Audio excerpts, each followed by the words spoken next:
Come in when you're ready.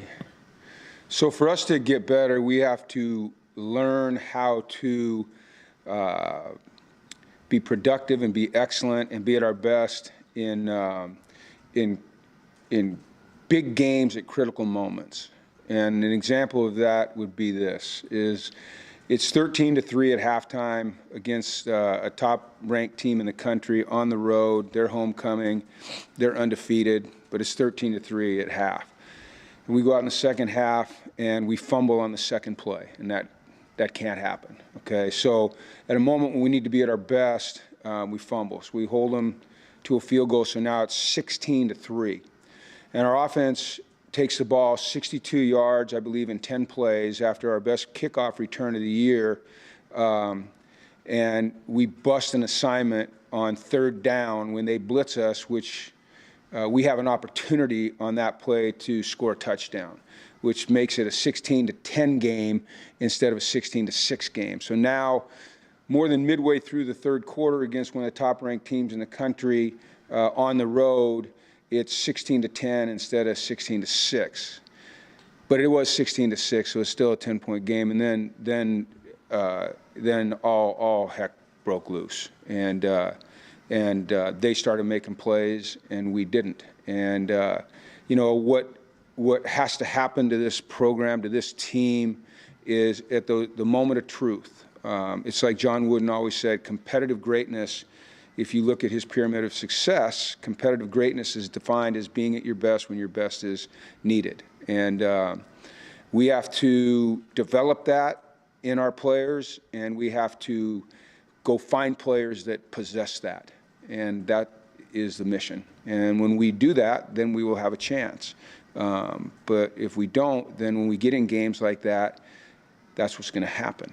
And that was a very, very good football team. I think, you know, they deserve to be ranked where they are.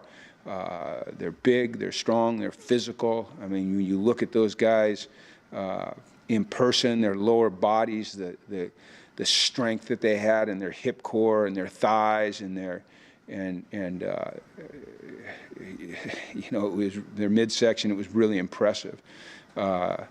So it ended up being a really lopsided score when we had a chance to close the gap to 6, you know, more than midway through the third quarter, and we couldn't get it done, and then the wheels fell off. So that's going to be a huge emphasis for us this week, next week, and certainly going forward, is developing that and finding men that possess it, that also have the skill sets we need. And that's a form of mental toughness that we have to continue to work on.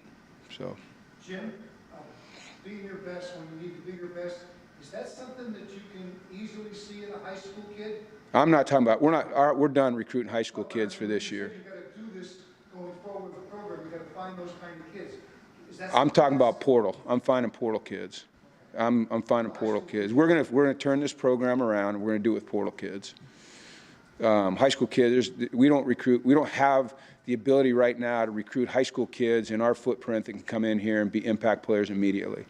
And I want to win, and I want to win now. And so we're going to attack the portal, and we're going to attack junior college, and we're going to bring players in here that have done it at a higher level that can go on the field and produce. So do I think you can see that in portal guys and junior college guys? Yes, in portal guys, somewhat in junior college guys. But it's about talking to them. It's about getting a feel for their grit. I'll give you an example. Ronnie Lott. You know, I'm going to go back to a high school kid, okay? But I was in junior high, and we all know who Ronnie Lott is, right? I mean, the guy cut off his finger to play a football game. So he's to me, the greatest example of grit and competitive greatness that I've ever been around, at least. I was in 9th grade. My dad was recruiting him to the University of Washington. He came to our house, and I still remember to this day, which is a long time ago, exactly what his persona was. It just was like, whoa, this is a dude. So you got to get to know him, you know. But we're going to bring some dudes in here. So that's the deal. You have a chance to end the season on a high note. How important is that for you to win these next couple games and go into the offseason with a little bit of positive? Oh, it's critical. I mean, this program's grown this year. The record doesn't reflect it, but it's a much better football team. Unfortunately, the record is what matters.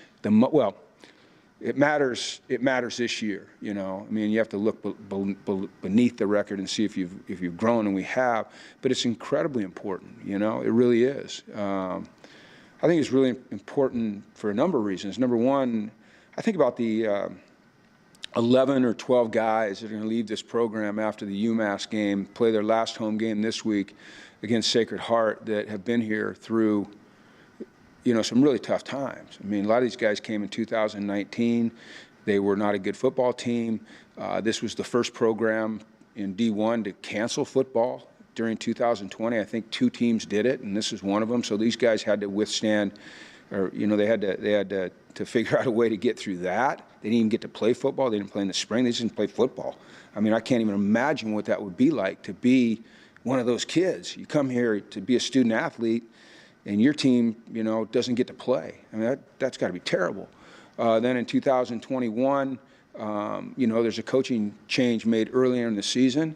And then in 2022, you get a new coach, you experience, you know, a little bit of success, and then, you know, this year's record is disappointing. So we owe it to those guys to give them a great out to a career. Because, you know, you think about Jackson and Christian and what they've meant, and others, but I'll just say those two.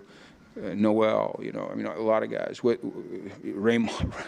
Rayonte, what he's been through, and what they mean to this program. And really, you know, they've shown the perseverance and the resilience and the toughness that you love, you know. So we owe it to them to go out and play our asses off and get a win. And you know, you're always going to feel better going into the season, off season, with wins. However, you can't ignore what's happened the whole year.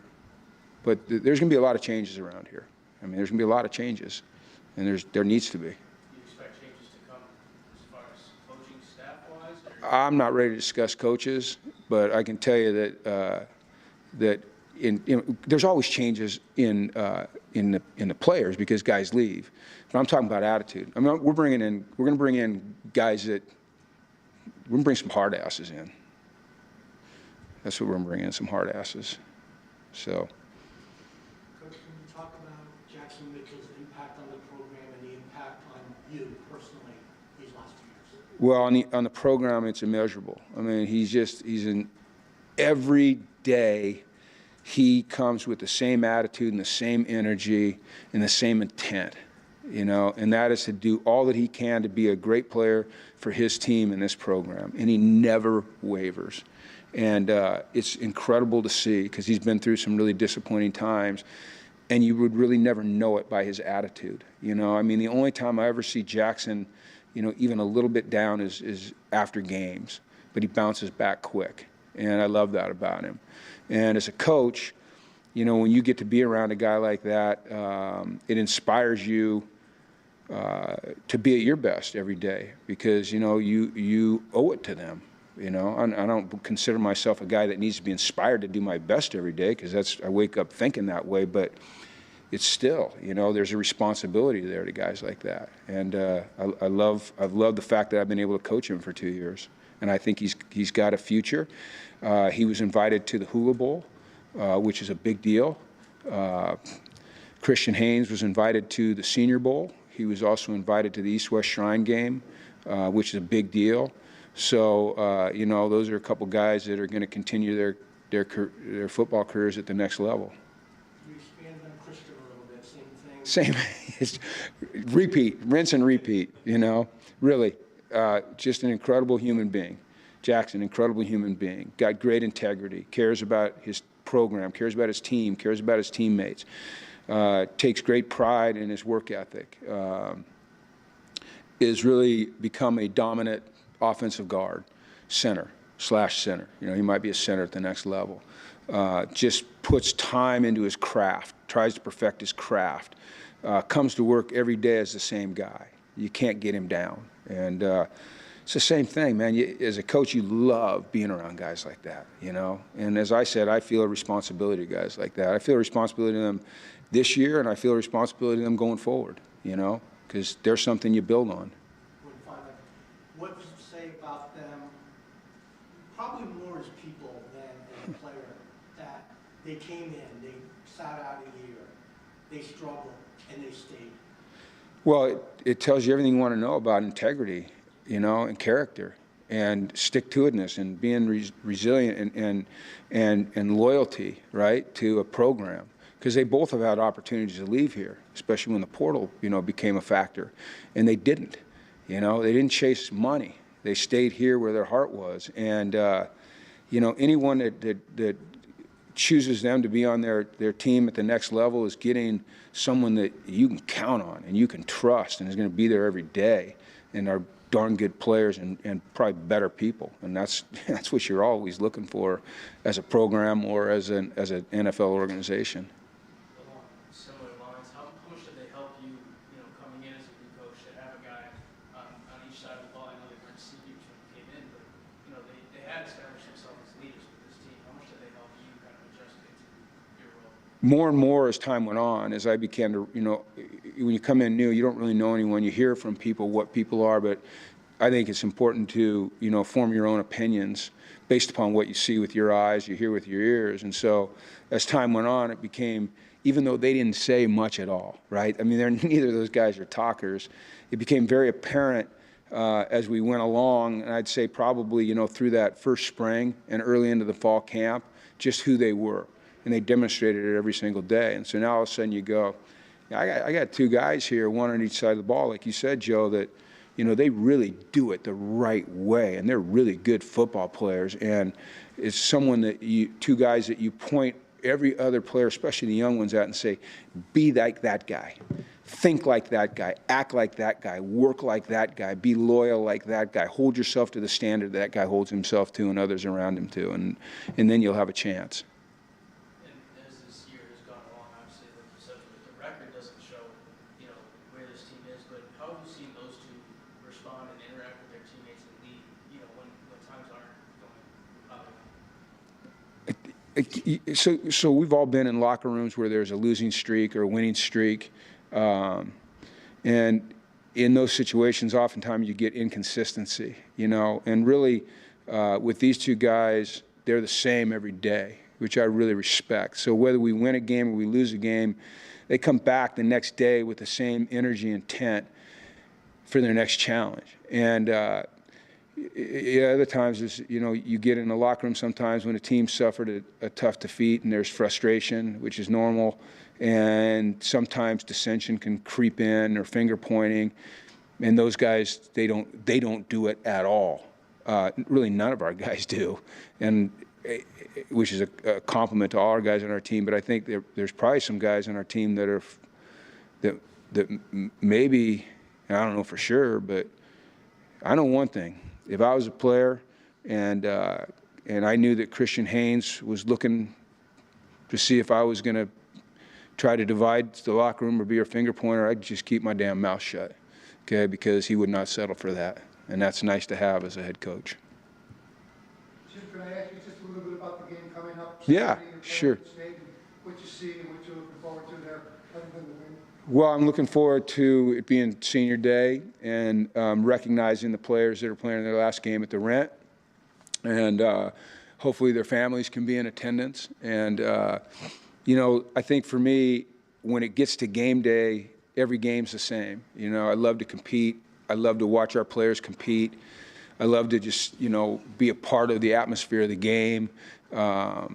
It's a team that you know that is local, so it's important to win these games, you know. And I really just want to go see us play to our potential, and in those moments, like I talked about earlier, where we need to capture a moment, where we capture that moment, and then be able to build on that going forward. Okay? All right. Thank you, everybody. Have a nice afternoon.